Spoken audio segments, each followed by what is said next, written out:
Well, it's blisteringly cold this week. T-shirt and shorts for the last 2 weeks, and now it's a north wind. It's about 0 degrees, and we had a burst of snow come through, but that's turned to sleet and now it's stopped. Anyway, you don't want to know about our weather. Roger's car is about to go. We've spent all this week trying to locate why the fueling was a bit weird.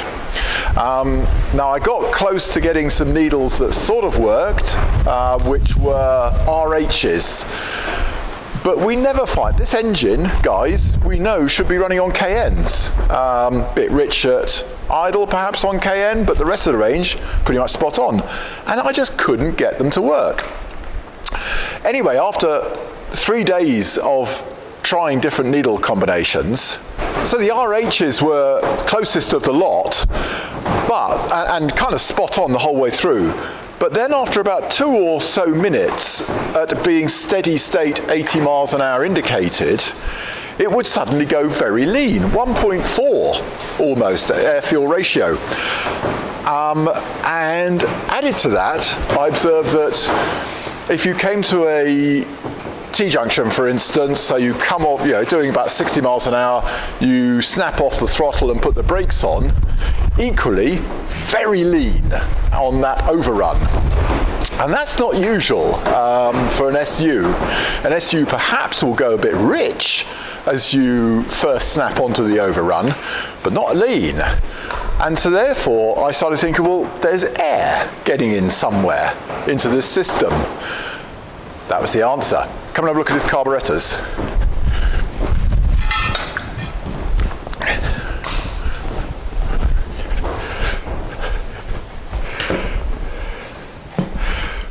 Okay, so here is the front carburetor.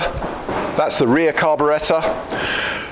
If we grab hold of the spindle of the rear carburetor, there's a slight little tick in there. Vertically, if you wiggle it up and down, slight tick. Front carburetor, very big play. Can you see that here? Look at this bit here.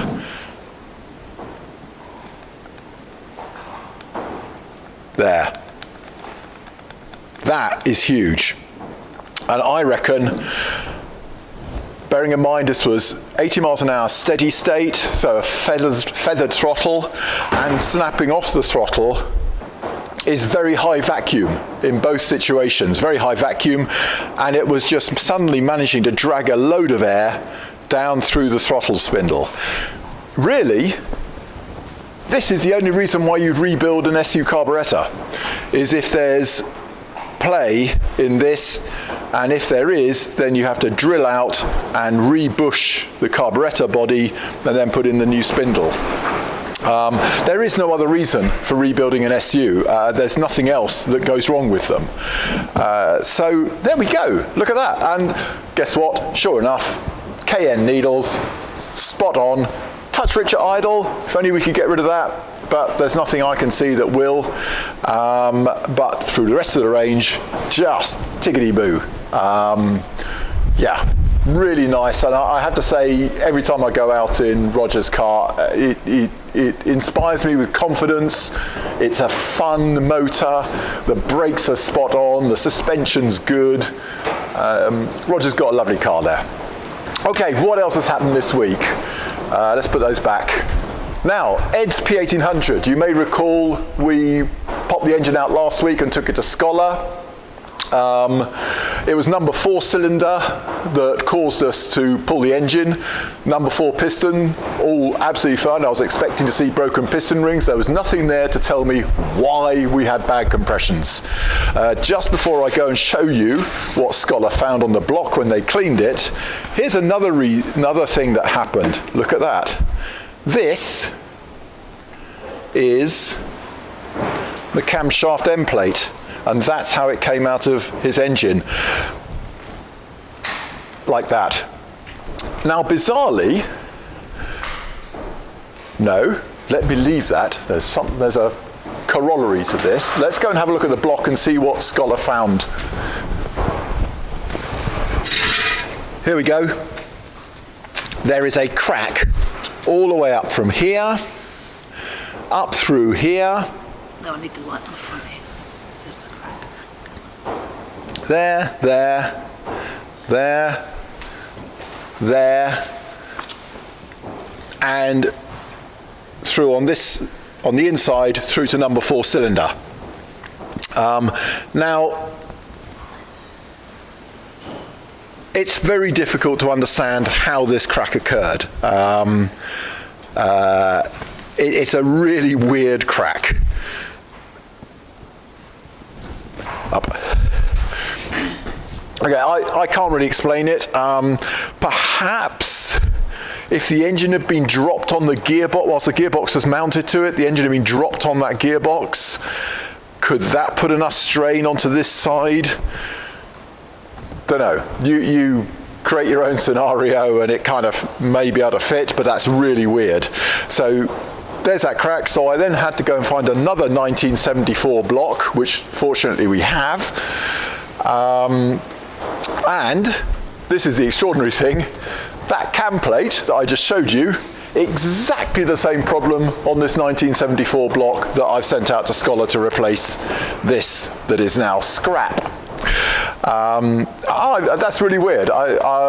Why would they both have a broken cam plate? And this other engine that I've given him, I'm absolutely convinced has never been out of the car, nor has it ever had a camshaft change. I'm pretty sure it's all original.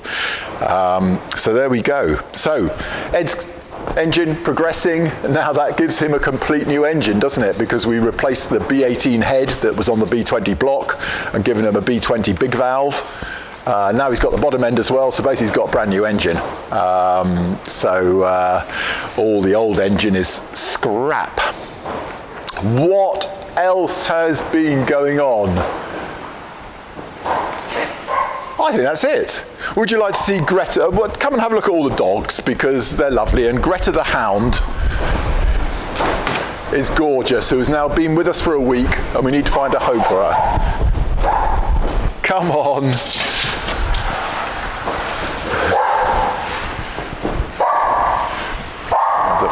Greta, Greta, come here. Greta, come here, come here. There we go. Come on, pose for the cameras. So this is Greta the Hound, and she's been with us for a week because she unfortunately couldn't stay at her new home, so we're looking after her whilst Sebra look for a new home for her. She is gorgeous. She's a lovely temperament, very calm, loves playing with other dogs, and has settled right into our family. And I dearly love to keep her. She is just so nice. But we can't. We can't have 3 dogs. 2's enough. So that's Greta. And if you're in a position to offer her a home, then I can thoroughly recommend her because she really is the most gorgeous animal. On you, eh? Okay. Zippy enjoying his bone. Just caught out by the wind, and Deke is a happy dog. Deekles, come here. Come on, Deke. Come and say hello to the camera. And there's Deekles. Right. That's it. I'm off Gareth's car on Saturday morning. We'll head up to Yorkshire and do the North Yorkshire Classic together. We're seeded car 14. That's a higher result than I've had in a while. I always like to beat my seeding, but I haven't managed it recently. Well, let's see how it goes. The car's looking good, and let's just hope the navigator manages to put it together. Deke, hush, hush. So that's going up there. Amy's not out. Come here. Amy's not out on the North Yorkshire. Her usual driver is up on the Flying Scotsman with Amy's boyfriend Neil navigating.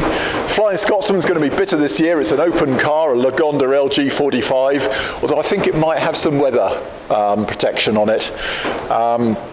But they start up in Kielder and then head straight into Scotland. So I think that is possibly going to be one of the coldest Flying Scotsmans they've had.